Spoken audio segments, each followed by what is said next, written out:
Hello दोस्तों, फिर से हाजिर है और एक नए ब्लॉग के साथ। इस जगह को देख के शायद आप पहचान रहे हैं कि हम कहाँ हैं। हम कुछ दिन से प्रयागराज में हैं और प्रयागराज का 2 दिन का ब्लॉग ऑलरेडी अपलोड हो चुका है मेरे चैनल में। अगर आप वो दोनों ब्लॉग अब तक नहीं देखे हैं तो डिस्क्रिप्शन में आपके लिए लिंक दिया हुआ रहेगा।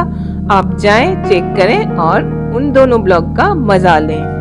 तो आज के ब्लॉग के लिए हम निकल पड़े हैं और सुबह सुबह प्रयागराज का दृश्य देखने में बहुत ही मजा आ रहा है। अब सुबह की 6:30 बज चुकी है। हम जा रहे हैं प्रयागराज से थोड़ी दूर में, लगभग 120 किलोमीटर की दूरी हम तय करेंगे। आप देख सकते हैं कि हम कहाँ कहाँ घूमने वाले हैं। तो चलिए हमारे साथ चलते रहिए और आप देखते रहिए कि हम कहाँ जा रहे हैं और क्या क्या देख रहे हैं। सुबह की प्रयागराज तो बहुत ही अच्छा लग रहा है। जाते जाते हम आ पहुंचे हैं एयरफोर्स वालों का एरिया में। इसे देख के ही पता चल रहा है कि ये एरिया एयरफोर्स वालों का है। ये सारी जगह तो हमें नहीं जाना है। आज हम जा रहे हैं राम जी का तपोभूमि चित्रकूट में। देखिए अब सुबह की 7:30 बज चुकी है। 6:30 से 7:30 हम घूमते रहे इधर उधर कि हमारे कैब वाला भाई साहब ने एक सीएनजी का गाड़ी हमारे लिए भेजे हैं, लेकिन हमारे ड्राइवर भाई साहब को पता नहीं कहाँ सीएनजी मिलेगा। लास्ट में हमने गूगल करके सीएनजी फिलिंग स्टेशन ढूंढा और यहाँ से गाड़ी पुल किया। अब हम निकल रहे हैं चित्रकूट के लिए। हम गए थे अप्रैल के महीने में प्रयागराज चित्रकूट घूमने। अगर आपको प्रयागराज चित्रकूट ये सभी जगह घूमना है तो आप अक्टूबर से फरवरी तक घूमें। बहुत अच्छा सीजन आपको मिलेगा। जहाँ कहीं भी आप जाते हैं विंटर के सीजन में घूमते हैं तो जर्नी आपका आरामदायक होगा। चित्रकूट है राम जी का तपोभूमि। 14 साल वनवास के समय राम जी, सीता मैया और लक्ष्मण जी ने यही चित्रकूट में अपनी जिंदगी का 11.5 साल बिताए थे। ये है यहाँ का प्रसिद्ध नदी यमुना नदी, जो कि संगम में जाके मिले हैं। प्रयागराज से हम बहुत ही सुबह सुबह निकले थे, तो होटल से भी कुछ खाने का प्रबंध नहीं किया गया था।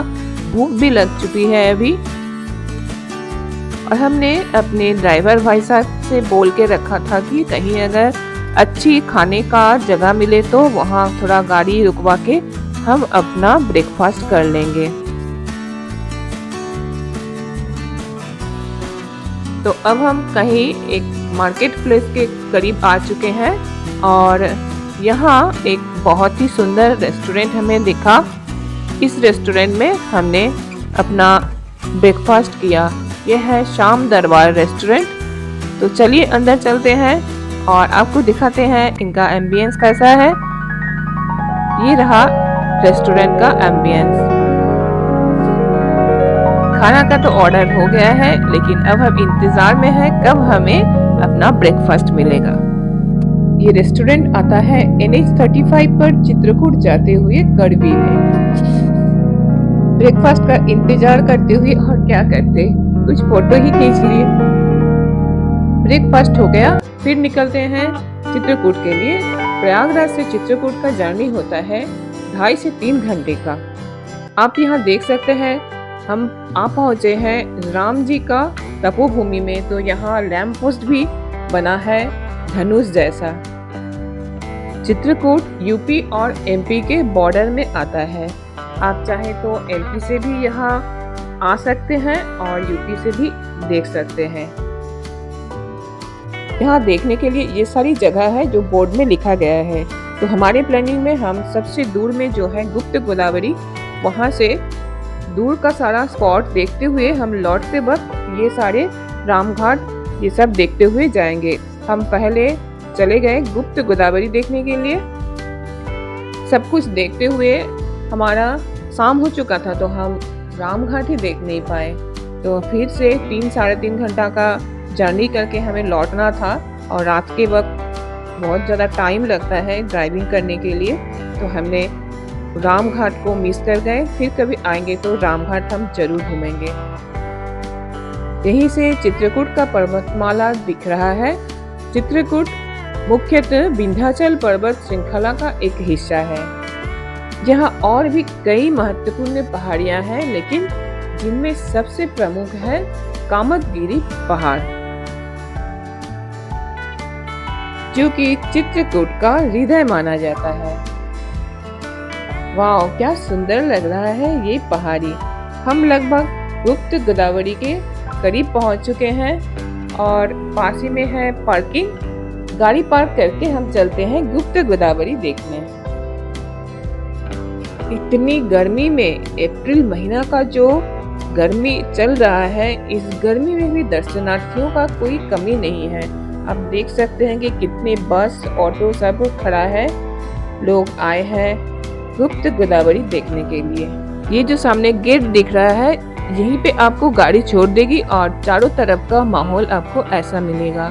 कुछ खाने का दुकान, कुछ भगवान को चढ़ाने के लिए फूल माला की दुकान, पानी, सब कुछ आपको यहाँ मिल जाएगा।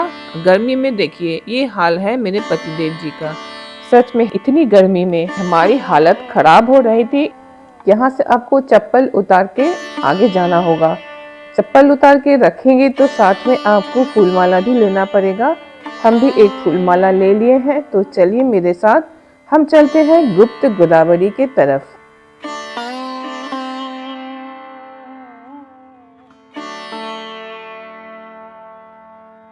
इतनी सारी सीढ़ियां चढ़ते हुए आपको ऊपर तक जाना है और साइड से देख सकते हैं पहाड़ियां और छोटा छोटा मंदिर भी है।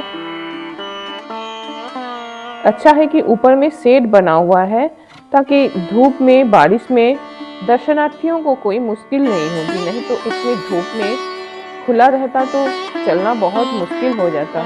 अभी भी देख सकते हैं कितना सीढ़ी ऊपर चढ़ना होगा। गुप्त गोदावरी तक पहुंचने के लिए आपको ये सुरंग से होते हुए जाना पड़ेगा। ये भी एक अलग टाइप का एक्सपीरियंस है। बहुत थ्रिलिंग लग रहा था कि इस सुरंग से क्या मैं पार भी हो पाऊंगी कि नहीं। और अंदर देखिए कितना सुंदर एक हॉल जैसा बना है।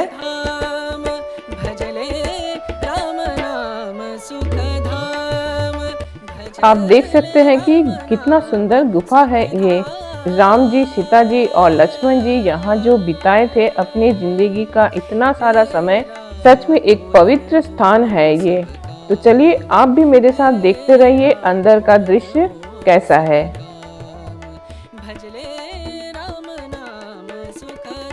इस गुफा के अंदर एक कुंड है जिसका नाम है सीता कुंड। गुप्त गोदावरी का ही पानी इस कुंड में आके छोटा सा आकार में सीता मैया के नहाने का स्थान बना था। नेचुरल स्टोन से बना ये गुफा, बाहर जितनी गर्मी, अंदर में उतना ही ठंडक महसूस हो रहा था, जैसा कि कोई एसी इसमें लगा हुआ है। आपको एक बार कैमरा घुमा के चारों तरफ का दृश्य दिखा देते हैं कि ये गुफा कैसा दिखता है। संत समागम, संत समागम, संत समागम करे। इस गुफा से निकलते ही आपको मिलेगी गुप्त गोदावरी। यहाँ दो गुफाएं हैं। हम पहले गुफा से निकल के जा रहे हैं दूसरी गुफा में। इस पहाड़ी का ये भी और एक गुफा ही है जहाँ माता गोदावरी का उत्पत्ति स्थान है। यहाँ का पानी इतना ठंडा है कि मानो जैसा कि फ्रिज का पानी यहाँ रखा गया है। बाहर कड़ी धूप से आके यहाँ तो सुकून ही सुकून मिल रहा है।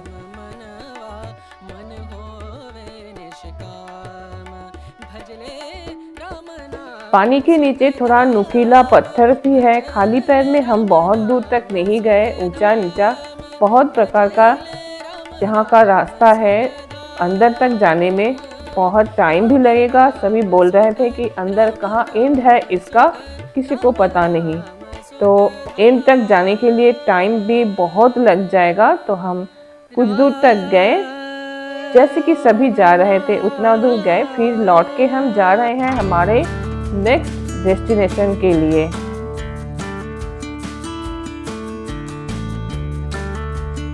हम पहुंच चुके हैं सती अनुसुया मंदिर के करीब। आप यहाँ भी गाड़ी पार्क कर सकते हैं, लेकिन ये जो दोनों तरफ दुकान आपको दिख रहा है, इससे आगे जाके भी आप गाड़ी पार्किंग कर सकते हैं।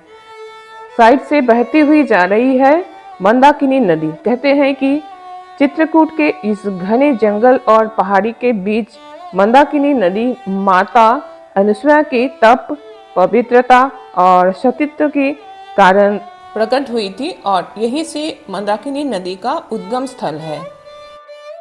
भगवान रामचंद्र जी अपने वनवास के दौरान ये अत्रि मुनि के आश्रम में कुछ दिन ठहरे थे, अपना समय बिताए थे और परम पतिव्रता माता अनुसुईया सीता मैया को पतिव्रता धर्म के बारे में शिक्षा दिए थे।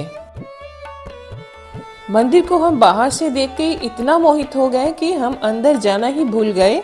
तो चलिए अंदर लेके चलते हैं आपको और देखिए अंदर का दृश्य कितना सुंदर है। तो चले मंदिर के अंदर। ये जो सीढ़ियाँ ऊपर की तरफ जा रही है, यहीं से हमें भी जाना है मंदिर में। ये है अनुसुईया मंदिर का मुख्य द्वार। ऊपर जाने से पहले यहाँ एक बाबा जी से मुलाकात हो गई। उनसे पूछे तो बताए कि नीचे उनके लिए साधु संतों के रहने के लिए कुछ रूम्स का इंतज़ाम भी यहाँ है। तो हम पहुँच चुके हैं मंदिर के अंदर। यहाँ आप देख सकते हैं कि माता अनुसुईया और अत्रि मुनि जी का मूर्तियाँ भी रखा हुआ है, बनाया हुआ है। इनके जीवन का कुछ घटनाएं दर्शाया गया है मूर्ति के माध्यम से, और भी बहुत सारे देवी देवताओं का मूर्ति भी यहाँ आप देख सकते हैं। बहुत सारे पौराणिक घटनाओं को यहाँ मूर्तियों के माध्यम से बहुत ही सुंदर से दर्शाया गया है। कहीं कहीं इसके बारे में बोर्ड में लिख के जानकारी भी दिया गया है। सती अनुसुईया मंदिर हम देख चुके हैं, तो अब हम निकल के फिर से जाएंगे हमारे नेक्स्ट डेस्टिनेशन के लिए। जाते जाते 2-4 फोटो भी खींच लेते हैं। हम गाड़ी में बैठ चुके हैं, तो चलिए मेरे साथ। हम कहाँ जाते हैं, हमारे नेक्स्ट डेस्टिनेशन कहाँ है। सामने जो पहाड़ियाँ देख रहे हैं यही विंध्याचल पर्वतमाला का हिस्सा है और अभी गर्मी के कारण शायद बहुत ही रूखा सूखा दिख रहा है। बारिश के समय ये सभी जगह एकदम ग्रीनरी में भर जाएगा।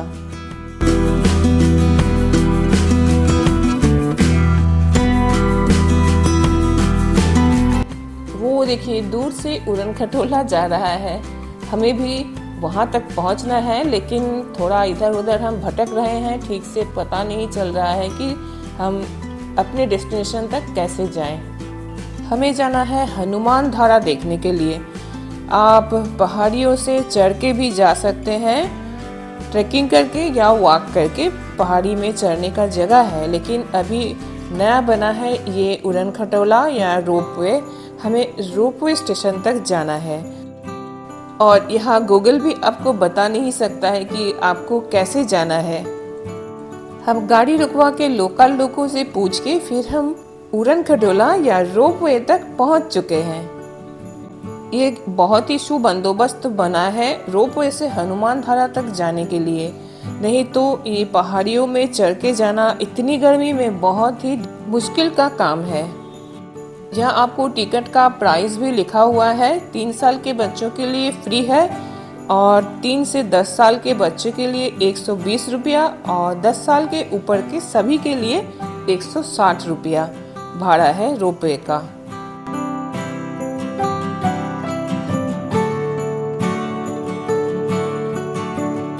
यहाँ आइसक्रीम, कोल्ड ड्रिंक सब कुछ रखा हुआ है। मेरा नज़र तो पहले ही चला गया है आइसक्रीम के बॉक्स में।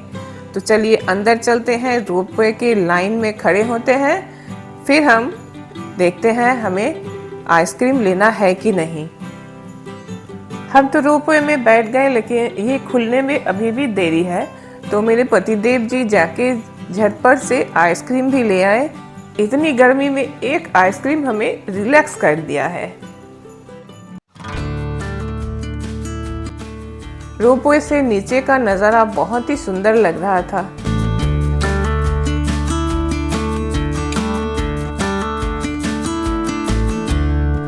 वो देखिए नीचे सीढ़ियों से चढ़ के ऊपर आने का भी रास्ता है, लेकिन सच में बहुत ही मुश्किल भरी और टाइम टेकिंग यात्रा था। ये रोपवे होके बहुत ही कम समय में आप झटपट से ऊपर तक जा सकते हैं। अगर सीढ़ियों से चढ़ के आप आते हैं तो आपको 300-350 सीढ़ियाँ चढ़ के ऊपर आना पड़ेगा, जो कि इतनी गर्मी में बहुत ही मुश्किलदायक काम था। व्यू दिखाने के लिए यहाँ बीच में रोपवे को कुछ देर के लिए रुका देते हैं कि आप ऊपर से बैठ के नीचे की सुंदर सा नज़ारा देखें और रोपवे की इस यात्रा को एंजॉय करें।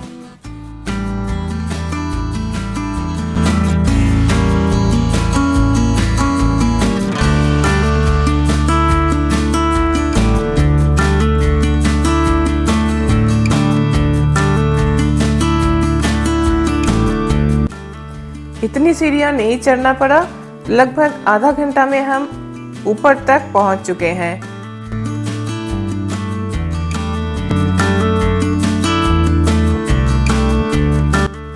रोपवे से तो पहाड़ी के ऊपर तक आ गए हैं, लेकिन मंदिर तक जाने के लिए आपको कुछ सीढ़ियाँ चढ़ के ऊपर जाना पड़ेगा। तो ये लिखा है मंदिर जाने का मार्ग। तो चलिए चलते हैं हनुमान धारा देखने।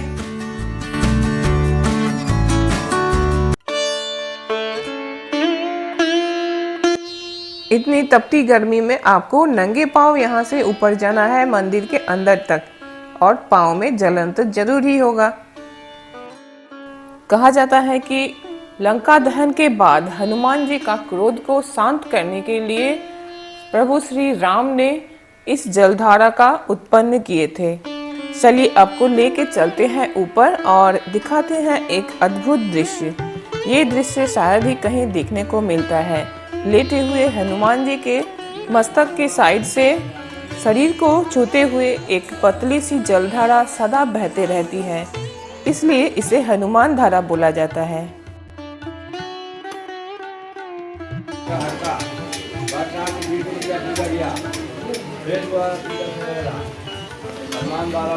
आप देख सकते हैं कि हनुमान जी की मूर्ति के ऊपर से पानी गिर रहा है और वो एक कुंड में जमा हो रहा है।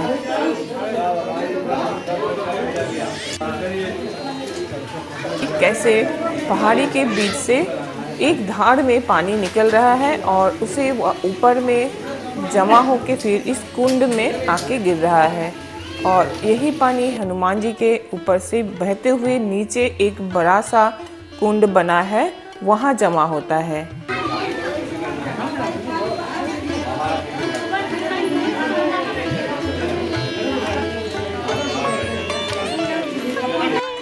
यहाँ से पूरा चित्रकूट का नज़ारा बहुत ही अद्भुत सुंदर लग रहा था। इस हनुमान मंदिर के पीछे सीता मैया का एक रसोई भी है, जो हम किताबों में पढ़े थे। ये अपनी आंखों से देख के तो पूरा दिल खुश हो गया। और जाते जाते देखिए यहाँ बैठ के कितना सुंदर ये ड्रम बजा रहे हैं।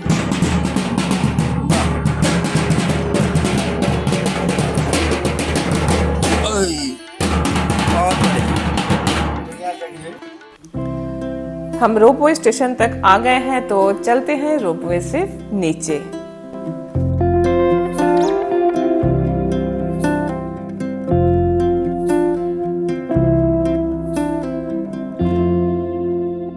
देखिए यहाँ पर लिखा है कि 30 सेकंड के लिए बीच में रुका जाएगा दृश्य देखने के लिए। सच में 30 सेकंड बहुत ही मजा आ रहा था। प्रकृति के बीच में 30 सेकंड बैठ के हवा खाना भी बहुत ही सुखदायक था।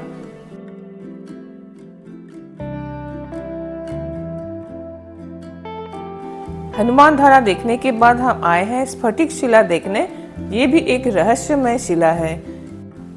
पौराणिक कथाओं के अनुसार राम जी सीता मैया अपने वनवास के दौरान इस शिला के ऊपर बैठ के विश्राम किए थे और अपना सीता मैया श्रृंगार भी किए थे।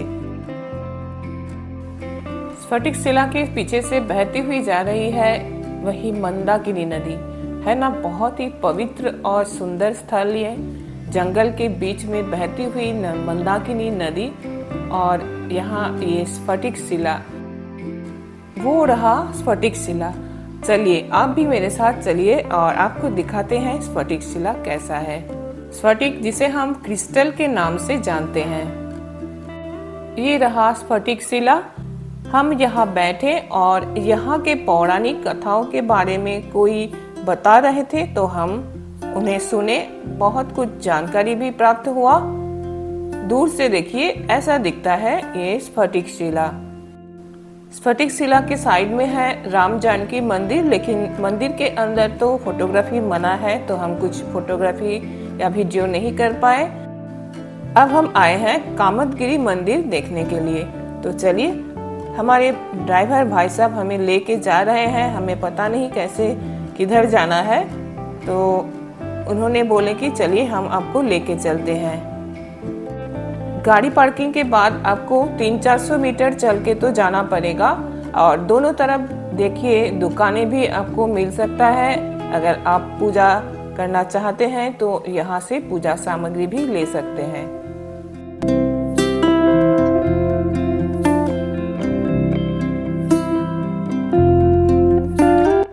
चलते चलते हम आ पहुंचे हैं कामदगिरी मंदिर के करीब। तो यहीं से आपको चप्पल रखने के लिए बोला जाएगा, लेकिन आप जितना मंदिर के करीब जाके रखते हैं तो आपके लिए उतना ही सुविधा है। ये जो सामने सीढ़ियां हैं, इनके साइड में ही हम रखे हैं अपना चप्पल। फिर हम चलते हैं मंदिर के अंदर।